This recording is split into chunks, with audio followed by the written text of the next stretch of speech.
Hello बच्चों, जय हिंद। कैसे हैं आप? उम्मीद है आप सभी अच्छे होंगे। तो पिछले वीडियो में आपने बहुत अच्छा प्यार दिया। उम्मीद है कि ये वीडियो भी आप सभी बच्चों तक पहुंचाएंगे, शेयर करेंगे, लाइक करेंगे, ऐसी मुझे उम्मीद है। आज का टॉपिक है, जो लास्ट टॉपिक रहेगा चैप्टर फर्स्ट का, लास्ट टॉपिक है इवेपोरेशन। पहले भी हम इवेपोरेशन के बारे में पढ़ चुके हैं और इवेपोरेशन क्या होता है इसके बारे में भी आप पढ़ चुके हैं कि क्या होता है इवेपोरेशन। तो आइए एक बार फिर से इवेपोरेशन के बारे में समझते हैं कि क्या होता है। हम बहुत सारी वीडियो में कवर कर चुके हैं कि इवेपोरेशन होता क्या है। ठीक है, तो इवेपोरेशन इवेपोरेशन क्या होता है बेटा? इसको आप एक हिसाब से इवेपोरेशन या फ्यूजन भी कह सकते हैं। तो इवेपोरेशन क्या होता है? The process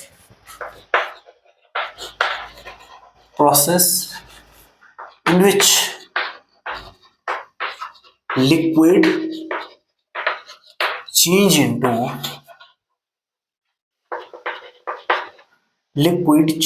into gas called evaporation। उसे क्या कहेंगे हम? इवेपोरेशन कहेंगे। जब कोई लिक्विड गैस में चेंज हो जाएगा तो उसे हम क्या कहेंगे? इवेपोरेशन कहेंगे। हम बहुत बार पढ़ चुके हैं। तो आज जो इवेपोरेशन का पॉइंट है, वो मेन पॉइंट क्या है? वो है कि कौन से ऐसे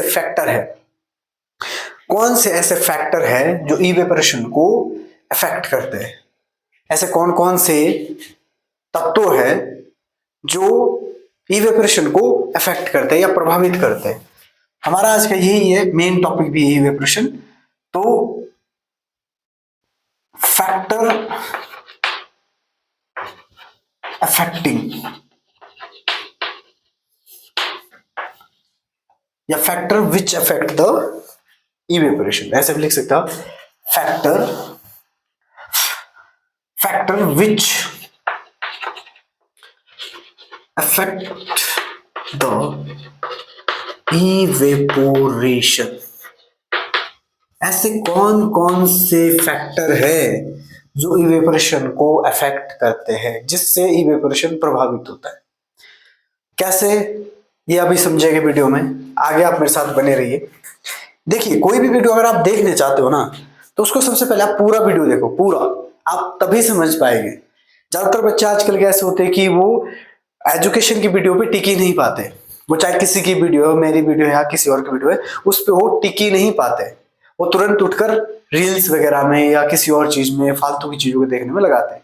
तो इसलिए यदि कोई भी बच्चा है, मैं उनको यही कहना चाहूंगा कि यदि आप सीखना चाहते हो ना बेटा, तो आपको सीटिंग देनी पड़ेगी, सीटिंग करनी पड़ेगी, तब जाके ये आप सीख पाओगे।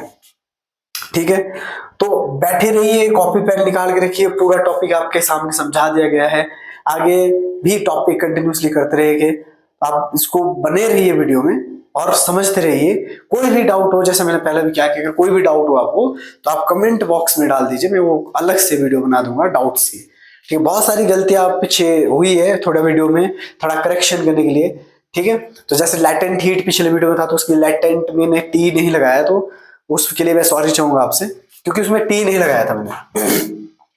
अच्छा, तो देखिए, factor which affect the evaporation. कौन कौन से फैक्टर? पहला फैक्टर, सबसे पहला फैक्टर क्या होता है? टेम्परेचर। और भी हो सकते हैं, कोई भी ले सकते हम पहला। तो टेम्परेचर ऐसा फैक्टर है जो इवेपोरेशन को प्रभावित करता है। कैसे? टेम्परेचर, अगर टेम्परेचर बढ़ेगा, तो जैसे मान लो कि यदि टेम्परेचर बढ़ रहा है किसी चीज का और आपने पानी नीचे घेर दिया है और टेम्परेचर बहुत ज्यादा है, तो पानी जो है जल्दी जल्दी, या किसी बर्तन में भी रखा है और उसका टेम्परेचर आप बहुत ज्यादा राइज कर रहे हो, ठीक है, टेम्परेचर हाई कर रहे हो, तो पानी जो है जल्दी जल्दी क्या होना शुरू हो जाएगा, उसका भाप बनना जो है शुरू हो जाएगा जल्दी जल्दी, यानी इवेपोरेशन रेट जो उसमें बढ़ जाएगा। तो टेम्परेचर क्या करेगा? यदि टेम्परेचर इंक्रीज करेगा तो इवेपोरेशन रेट भी इंक्रीज करेगा। तो हम क्या लिखेंगे? Rate of evaporation, rate of evaporation increase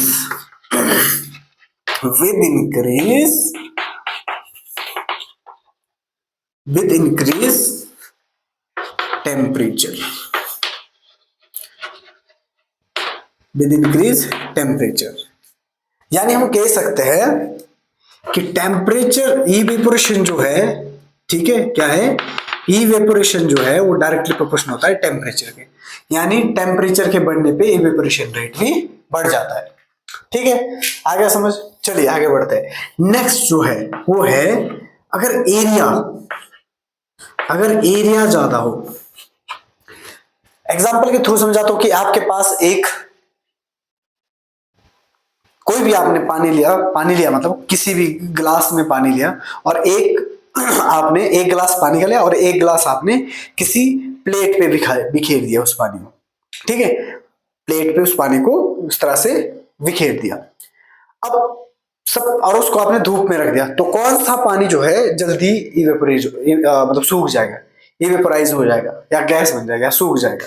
कौन सा पानी? गिलास वाला पानी या फिर आपने जो रखा है उस पे थाली पे रखा है या प्लेट पे रखा है वो वाला पानी?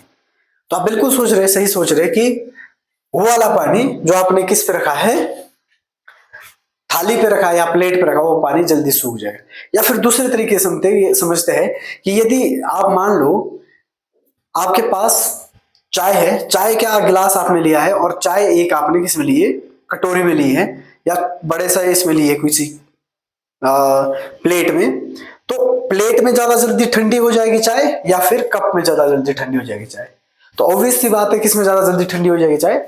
जिसमें वो बिखरी हुई है चाय, ठीक है ना, यानी प्लेट के अंदर जल्दी ठंडी हो जाएगी चाय। यानी उस प्लेट का एरिया जो है बेटा ज्यादा है, फैलाव उसका ज्यादा है, इसलिए उसमें बिखर गई है चाय, जिसकी वजह से एरिया की वजह से उसमें टेम्परेचर जो है जल्दी से डाउन हो गया। ठीक है, और जो कप में रखी है उसका एरिया कम है, ठीक है, जिसकी वजह से इवेपोरेशन रेट जो है कम हो गया। ठीक है, एरिया बनने की वजह से पानी भी जल्दी सूख जाता है। अगर कोई फ्लोर पे पानी बिखरा हुआ है, एक जग हमने लिया और जग को फ्लोर पे बिखेर दिया और एक जग हमने ऐसे ही पानी में रख दिया, तो कौन सा पानी जल्दी सूखेगा? जो फ्लोर पे बिखरा हुआ होगा वो पानी जल्दी सूखेगा। क्यों? क्योंकि वो ज्यादा एरिया में फैला हुआ है, इसलिए वो पानी जल्दी सूख जाएगा। अब प्रश्न क्या आता है, इसका आंसर क्या है? प्रश्न ये था कि यदि एरिया ज्यादा हो तो इवेपोरेशन रेट भी बढ़ेगा। तो रेट ऑफ इवेपोरेशन क्या हो जाएगा बेटा? इंक्रीज हो जाएगा विद इंक्रीज एरिया। अगर एरिया ज्यादा है तो इवेपोरेशन रेट भी बढ़ जाएगा। दैट मीन्स से दैट कि इवेपोरेशन जो है वो डायरेक्टली प्रोपोर्शनल है एरिया के। यानी यदि एरिया बढ़ता है, एरिया ज्यादा होता है तो इवेपोरेशन रेट भी बढ़ जाता है। ठीक है, थर्ड पॉइंट क्या हो सकता है? सोचो, अगर मान लो हवा ज्यादा चली है और आपने कपड़े सुखाने के लिए रखे हुए, तो हवा तेज चलने की वजह से कपड़े जो है बहुत ज्यादा जल्दी सूख जाते हैं। कैसे सूखेंगे? आप पूछेंगे कि सर कैसे सूखेंगे? तो देखिए, जैसे आपने कपड़े रखे और हवा में उसको रखा और आपको हवा चल रही है, तेज हवा चल रही है, तो उसके जो मॉलिक्यूल्स है, किसके? वाटर के मॉलिक्यूल्स, वो उससे हवा के साथ उड़ के जल्दी जल्दी चले जाएंगे, जिसकी वजह से कपड़े जल्दी से सूख जाएंगे। यानी विंड स्पीड, अगर विंड स्पीड ज्यादा है तो कपड़े भी जल्दी सूख जाएंगे। यानी rate of evaporation increase with increase wind speed. ठीक है, विद इंक्रीज विंड स्पीड। अगर हवाएं तेज चलेगी तो पानी जल्दी जल्दी सूख जाएगा। क्यों? वाटर के मॉलिक्यूल वो जल्दी जल्दी आप अपने साथ उड़ा के ले जाएगा, वेपराइज करके ले जाएगा। ठीक है, थर्ड पॉइंट हमारे पास ये होगा। और क्या हो सकता है? कईयों में घटती भी होगी, टेम्परेचर का हमने लिख लिया है। ठीक है, चलिए। अच्छा, यदि चौथा पॉइंट क्या है कि मान लो ह्यूमिडिटी ज्यादा हो।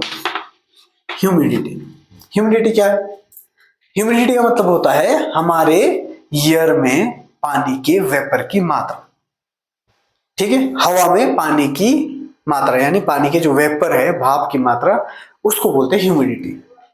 ठीक है, तो जैसे बरसात में एग्जांपल देता हूँ, जैसे बरसात में बेटा, बरसात में जो कपड़े हो देरी से सूखते हैं। क्यों सूखते हैं? क्योंकि ह्यूमिडिटी ज्यादा होती है। इसलिए जो रेट ऑफ इवेपोरेशन है, जो कपड़े जो है वो जल्दी जल्दी नहीं सूखते, इसलिए उनके ऊपर फंजाई वगैरह लग जाती है।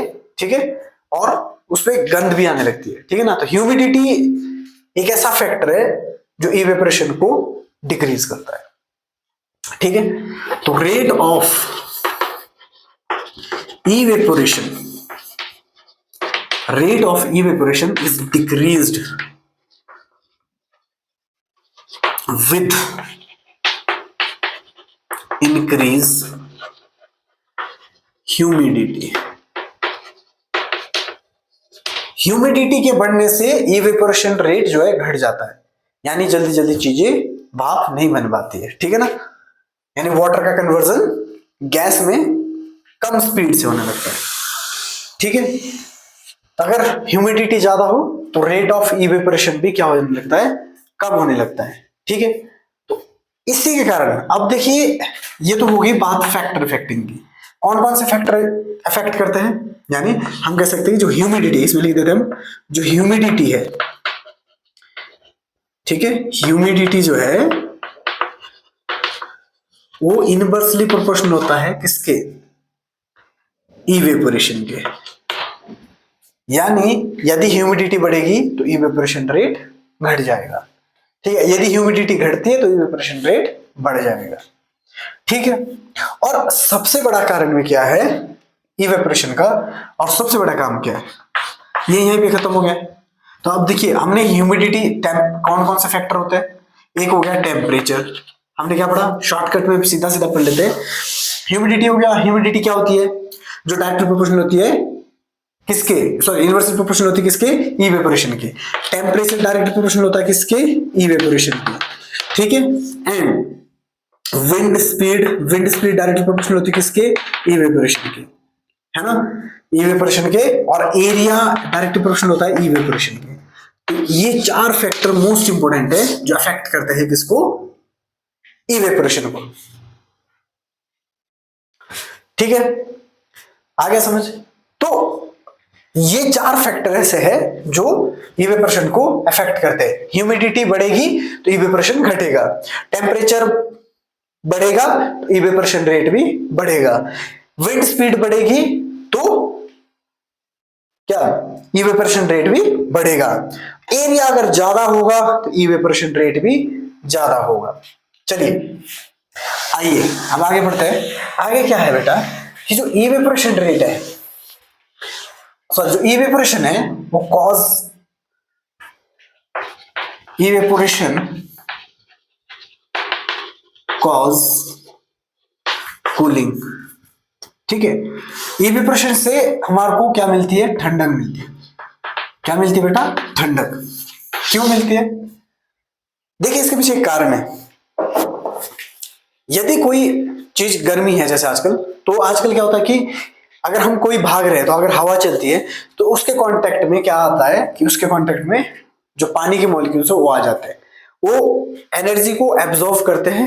ठीक है, जिसके कारण वो भाप बनने लगते हैं और आसपास का जो वातावरण है वो क्या होने लगता है? ठंडा होने लगता है। इसी कारण एक एग्जांपल बेस्ट ये भी है, जो पानी के घड़े होते हैं, पानी का घड़ा जो होता है वो, उसमें पानी जो ठंडा रहता है। क्यों रहता है? क्योंकि उससे पानी रिसता रहता है। पानी बार बार रिसेगा तो बाहर से उसमें हवा लगती रहेगी। हवा लगने की वजह से वहां का जो वाटर मॉलिक्यूल है आसपास के, या आसपास का जो उसका एनवायरमेंट वो कैसा रहेगा? ठंडा रहेगा। उसी कारण घड़े के अंदर का पानी जो है वो ठंडा रहेगा। तो एक प्रश्न ये भी आता है कि इवेपोरेशन क्या करता है? हमें ठंडा, कूलिंग इफेक्ट पैदा करता है। ठीक है ना, तो ये पूरा चैप्टर बेटा हमारा समाप्त हो गया है। उम्मीद है आप इस चैप्टर को अच्छे से समझ चुके होंगे।